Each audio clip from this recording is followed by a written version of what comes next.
know sooner, and that... So Matthew, can I say, that sounds incredibly disrespectful to Dame Diana. It's not taking into account her desire, the wording now just momentarily left me, but it didn't sound like it's taken seriously. I'm really surprised as a permanent secretary you don't seem to know the basics of how the system works. I know how the system works. I respect the system. I'm Well, here Sir to Matthew. give evidence to... How did Dame Meg Hillier and Dame Diana Johnson both beautifully shred our rather secretive permanent Secretary of the Home Office, Matthew Rycroft, over the economical side of this Rwanda deal? Last week you appeared in front of us and I asked questions about the money being spent on Rwanda, and you weren't willing to be forthcoming about amounts of money, and yet on Thursday we received this letter sent to our inboxes at 9:16 p.m, published by you on your website at 9:45 p.m, and what has transpired in between is that there was also publication about the information by certain journalists between those two, within that half hour. What changed between last Monday and Thursday night? Well, thank you very much, Chair, for this opportunity to set things out in as much detail as you would like. So the big thing that changed between Monday and Thursday night happened on Thursday morning, which was that when we heard that someone in Rwanda had informed the International Monetary Fund of the £100 million payment from April, and that had found its way into a footnote of an IMF board paper, which had been sent round all IMF delegations. So at that point, it was clear to me that this information was in the public domain, and I wanted you to hear about that from me. And so I worked as quickly as possible to get all of the necessary approvals, both within the UK system and with and notifying our colleagues from the Government of Rwanda in order to notify you and indeed the Home Affairs Select Committee about that payment before you heard about it any other way. Okay, which would be normal courtesy in these matters to inform both the clerks and chairs of the relevant select committees in advance that such an important notice was about to be published on your website. You wrote the letter to Dame Diana Johnson and myself directly, but you published it before half an hour after it had landed with us. Have you anything to say about that? I can only apologise if that came across as disrespectful. I thought that the most important thing to do was to get the information to you and to you, the with two respect, chairs. Sir Matthew, much as we're diligent parliamentarians, I speak for the same Diana particularly, and our clerks are incredibly diligent and hard-working, they're not generally monitoring an inbox and an email at 9:16 p.m. on a Thursday evening. So it doesn't take a genius to work out that it would have been courteous to have let us know that that might be coming. Well, I'll absolutely take that away, and I'll talk to the parliamentary team in the Home Office to ensure that their relationships with the clerks of the two committees are such that as soon as it is known that there will be a letter, which on this occasion I think was probably about 7:40 in the evening when we heard notification that our Government of Rwanda colleagues had received the information and were aware of my impending letter. So at that point we could have told the clerks that might too have been too late, in which case the only alternative would have been to wait until the following morning. Sir Matthew, we can dance on the pinhead about this, but certainly a number of your colleagues, other permanent secretaries and accounting officers, will contact me directly if there's something of an urgent import to make sure that I'm aware of it in the right time frame, and that's not unusual, not uncommon, and something that Whitehall does routinely. So I'd hope that the Home Office can just up its game on that. Can I just go back then to the numbers? It is still unclear to me why you could not reveal that the £100 million of a previously agreed programme was allocated to this project in April. That is, many months, 7 months ago, and yet you tell us we have to wait till basically next July to know that number. Why was the secrecy? Why the secrecy around this figure on a government flagship programme? You're right that it's an absolutely crucial programme, and you're of course right that there is a huge amount of interest in anything to do with the Migration Economic Development Partnership with Rwanda.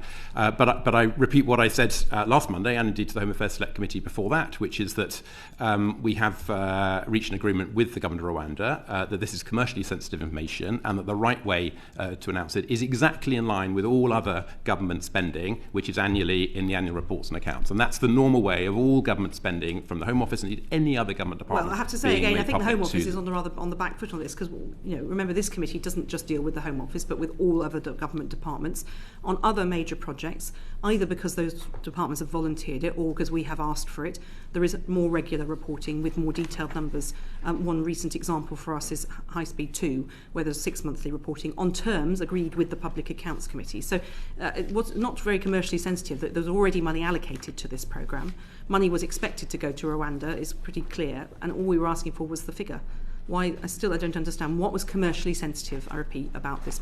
Well, what was commercially sensitive until the moment that it entered into the public domain was the size of the figure, bearing in mind that the UK could be negotiating similar agreements with other countries, and indeed so could Rwanda. And so we had reached that agreement. We take this partnership extremely seriously. I also take my responsibilities of transparency to you extremely seriously, and I have to balance the two.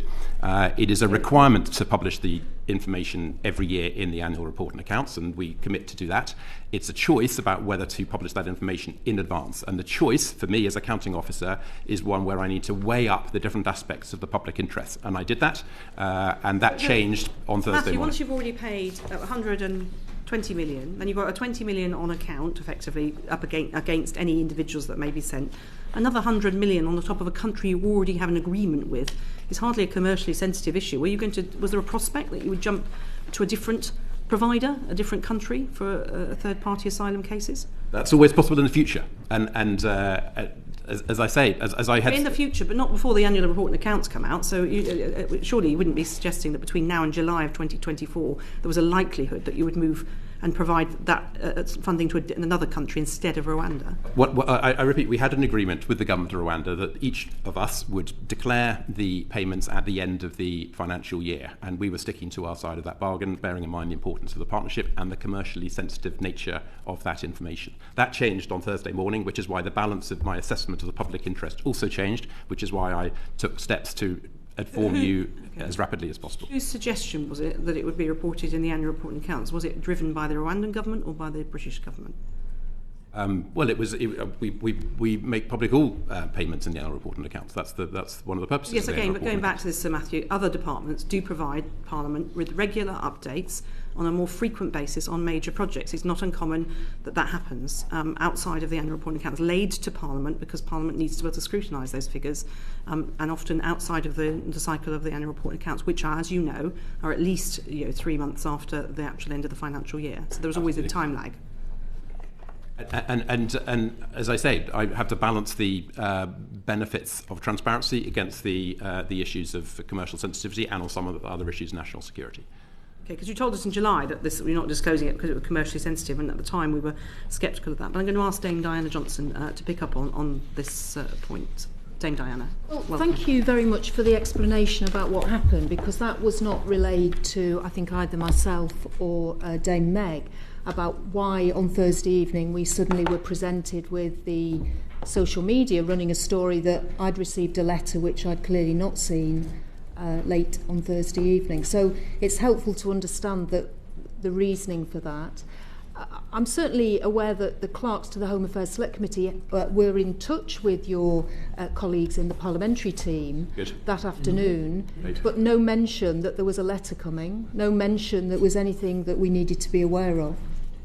Well, as I just said to the chair, it's possible, Dame Diana, that my colleagues in the parliamentary team wouldn't have wanted to disclose that until we were sure that we were going to be sending a letter. But I'll absolutely take the steer that you would rather know sooner, and that. So Matthew, can I say that sounds incredibly disrespectful to Dame Diana. It's not taking into account her desire, sorry, the wording now just momentarily left me, but it didn't sound like it's taken seriously. In other cases, frequently, as chair of the Public Accounts Committee, and I'm sure Dame Diana has had similar experiences as chair of the Home Affairs Select Committee, we've been called into departments on issues that are very sensitive, that may not yet be in the public domain in some cases, knowing that they will be, but they want to make sure that Parliament is aware. And for those purposes, sometimes, for convenience, it is the chairs of committees that act as Parliament in that case. So yes. It would have been prudent, would it not, to have notified us earlier on in the day that there was a prospect that there would be a letter coming, or indeed to tell us confidentially that there was an issue here, and that reveal that to us confidentially. We do hold confidences as select committees very frequently. That's extremely good to know. Thank you very much, Chair, for making that clear, and I'll absolutely act on that next time. Thank you. And Diana? I have to say, Sir Matthew, after the appearance of you and the second permanent secretary at the Home Affairs Select Committee on the 29th of November, where you seemed to have no information on almost any of the questions we asked you, I'm very surprised that you weren't immediately after that session writing to me with some information, and yet I haven't had anything from you. I think you asked for that information by a set date, which from memory is the 18th. No, I wrote to you because I'd not heard from you for a week. So I don't want to press you on that because I want to ask you something else. Please. Why did you publish the letter on the Home Office website at 10:15 on Thursday evening? Well, we published it on the website because that's what happens, I think, as a normal course of events. And whether it happened later that night or the following morning, I don't know. So, Matthew, that was a letter to myself as Chair of the Home Affairs Select Committee and Dame Meg as the Chair of the Public Accounts Committee. It's a letter to our committees. Our committees look at correspondence and we decide when we publish. I'm really surprised as a permanent secretary you don't seem to know the basics of how the system works. I know how the system works. I respect the system. I'm Well, here clearly, to give evidence to the PAC and the Home Affairs Select Committee. I always prioritise doing that. It's absolutely crucial to me that the Home Office has a strong relationship with the two committees, and that is what I'm here to pursue. Right. Well, Sir Matthew, the Home Office doesn't have a strong relationship with the Home Affairs Select Committee. I think you're kidding yourself if that's correct, if you think that. It doesn't. We struggle to get any information out of you, and it's very unsatisfactory. I just wanted to ask you about the letter that you wrote on Thursday evening. In the letter, you've explained that £100 million has been spent, and you said the UK government has not paid any more to the government of Rwanda thus far. So they've paid 100 million, but thus far nothing else has been paid. So that implies something else may be paid this year. So perhaps I could, with permission, set out the two different types of payments that there are as part of the Migration and Economic Development Partnership with Rwanda. First of all, there are the annual payments as part of the Economic Transformation and Integration I'll stop Fund. you there. So there's 100 million that was spent in that first year. 120 in the first year. 120, 100 plus in the another second. 20, which we'll come on to, which is around if any asylum seekers actually go to the set-up costs for that. But then 100 million this year and 50 million next year. So why is the 120, the 100 and the 50? Why did we not know about that? We knew about the 120, but what about the 100 and the 50? Because, well, as I set out, the information was commercially sensitive until it was inadvertently released. And it was all agreed at the beginning when the memorandum was agreed. It was all agreed at the All beginning. agreed. It was all part of the negotiation. So everybody knew there was going to be 120, 100 and 50 in those 3 years. Everybody knew this. Where is it? Where is it set out, this information? It's set out in the Memorandum of Understanding between the two governments. That is a confidential memorandum because it includes commercially sensitive information. And the agreement of the two governments was to release the information, as is the norm for all government spending in this country, at the end of each financial year as part of the annual report and accounts. That is what we did in the first year in relation to the 120 million. It's what we would have done in the second year in relation to the 100 million had it not inadvertently been put into an IMF board paper on Thursday. We accelerated the announcement, the formal we've heard announcement. All that. So we've done that, and we also told you about the 50 million for Can I next just remind you then, just before we go back to Dame Diana, of your responsibilities as accounting officer under managing public money. I'm sure you're alert to these. I hope you are as accounting officer. And it sets out that the standards expected of all public services are honesty, impartiality, openness, accountability, accuracy, fairness, integrity, transparency, objectivity and reliability. And crucially, all should be arrived at in the spirit of, as well as to the letter of the law in the public interest in achieving value for public money. I mean, we didn't have openness from you, frankly. We didn't have accountability because we didn't have details of the figures. I think there are interesting issues about integrity, and transparency clearly was not there. Do you really feel that you have adhered to managing public money as an accounting officer? Yes, I do. And the reason that I do is that the people in the British government system in charge of managing public money are our Treasury colleagues, and I've kept in lockstep with them every single step of the way. This is, as you imply, a very controversial area of public policy, and it's a controversial government approach to try to stop the boats. The status quo is not sustainable. Okay, we're not here to discuss the policy. We're here to discuss the money. But So I know that the Treasury Officer of Accounts is in the room, so he will be taking that back, I know, to the Treasury, because I think we will be asking questions. In fact, we have a second Permanent Secretary in front of us later today. We may use that opportunity.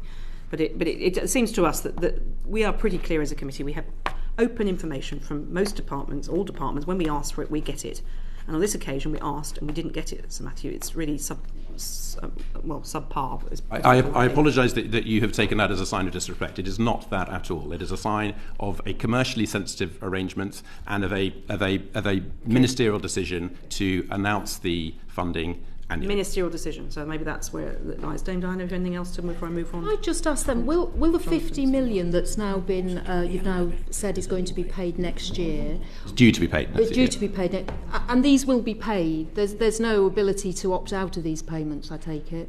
Well, there is a break clause in the memorandum of understanding, but there is a presumption that the UK government will want to continue with the partnership, bearing in mind its importance in the overall effort to stop the boats. Sorry, and when's the break clause? Well, either government is able to announce a break with 3 months' notice. With 3 months' notice at any stage during this 3 year. Yes. 3 years. It's a 5 year. It's a 5 year agreement. Oh right. So is there more money then that's scheduled to be paid after next year? So there are, as I've said before, there are annual payments, and then I was going to say there's a second type of money, which is the per person costs. But just on these payments that are being made under the this ETIF. Yeah. So just go through then. So we've got 50 million you've identified for next year to be paid. Yeah. What about the years after that? 25/6. Yeah. So there is a fourth year and a fifth year cost, which then? I'm not at liberty to disclose, but when the time comes, that will be disclosed as well, along with the per person costs, which are the other type of money, which are important part of the agreement. At the moment. But don't you think it would be better for everybody if we just knew exactly what the costs of this are going to be? Wouldn't it just be easier in terms of accountability, so we all can see exactly what is being spent on this memorandum? As I have said before, my duty of transparency needs to be balanced against my duty of confidentiality and the agreement with the government of Rwanda, and I need to manage that balance of the public interest in the best possible way, taking into account the position of ministers and the government of Rwanda and indeed of others. So if there's a break clause, what happens to the money? Does Rwanda have to pay it back? It depends on who puts the brake on. So if they break it, what happens? Then they have to give it back proportionally, depending on where we are in the financial year. So they could still have the money with having actually not had to receive a single asylum seeker. It would depend on the circumstances. And if we break it, they keep it. Yes, broadly speaking, yes. Okay, thank you.